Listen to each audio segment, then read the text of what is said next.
Yo fellows, this is Zorro the Explainer.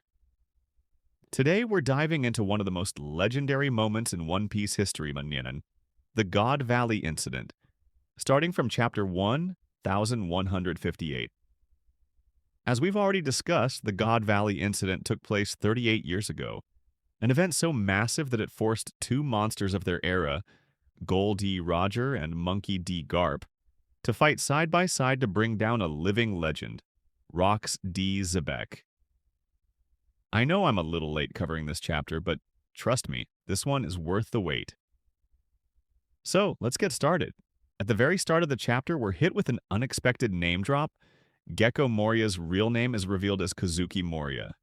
This alone is a huge bombshell with massive implications for Wano and the Kozuki bloodline. But for now, let's put a pin in that and move forward. The scene shifts to the Oro Jackson, the ship of Gol D. Roger. The crew has just received news that Shakuyaku, Shaki, has opened a bar on Pirate Island.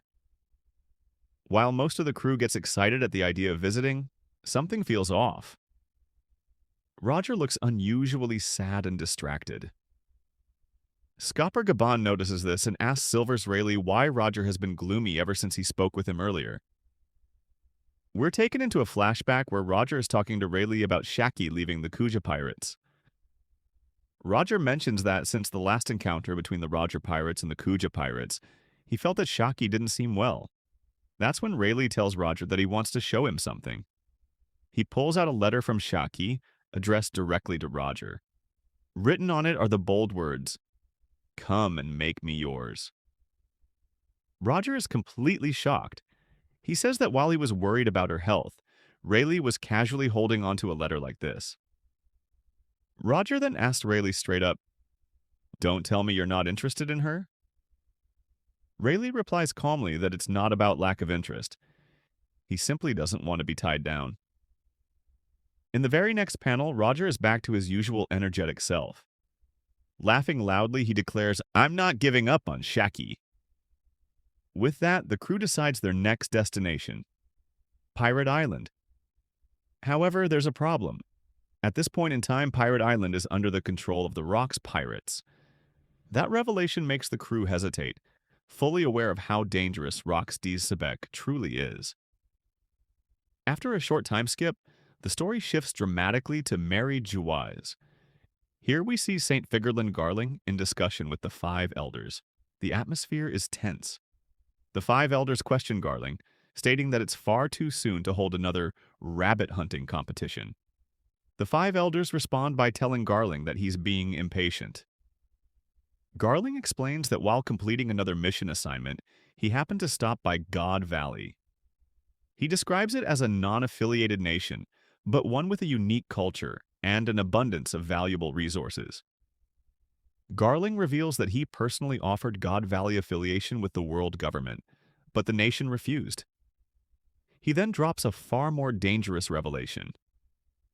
Garling says that during his visit, he discovered something extremely valuable, an unexpected find. Because of this, he formally requests permission to hold a rapid rabbit hunting competition in God Valley within the next 2 years. He adds one final line, "The Great One will be pleased." Here, Garling is clearly referring to Amu.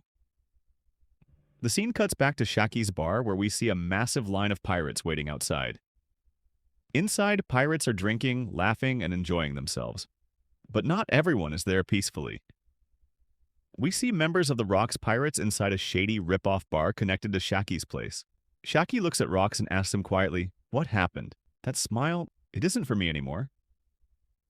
From behind her, Big Mom and Stussy coldly reveal the truth.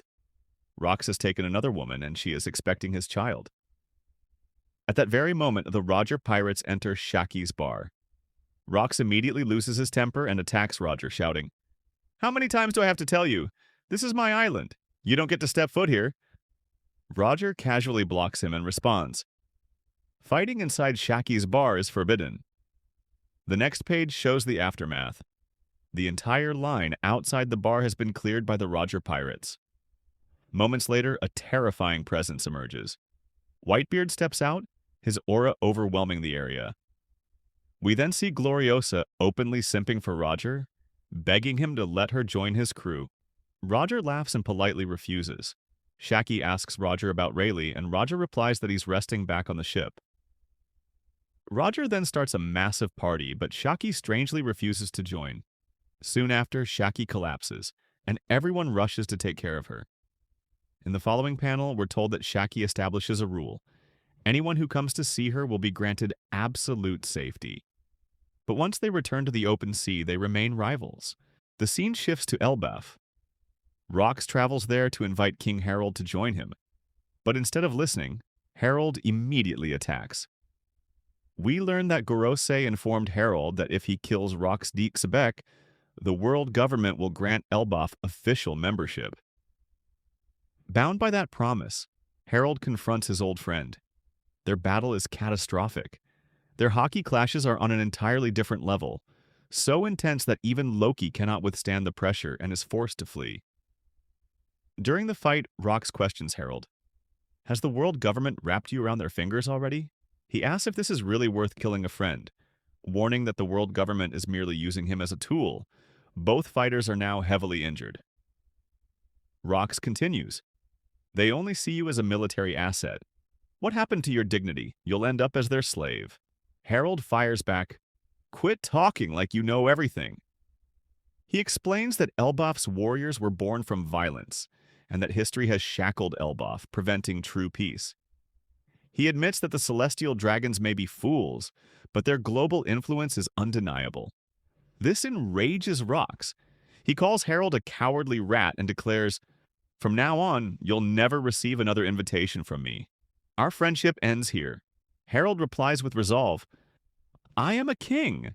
I cannot throw my people into a losing war by following a villain like you."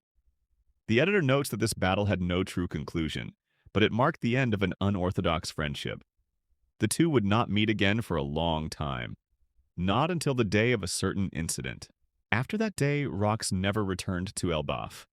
Yet Loki waited for him every single day, constantly reading the newspapers for news about Rox.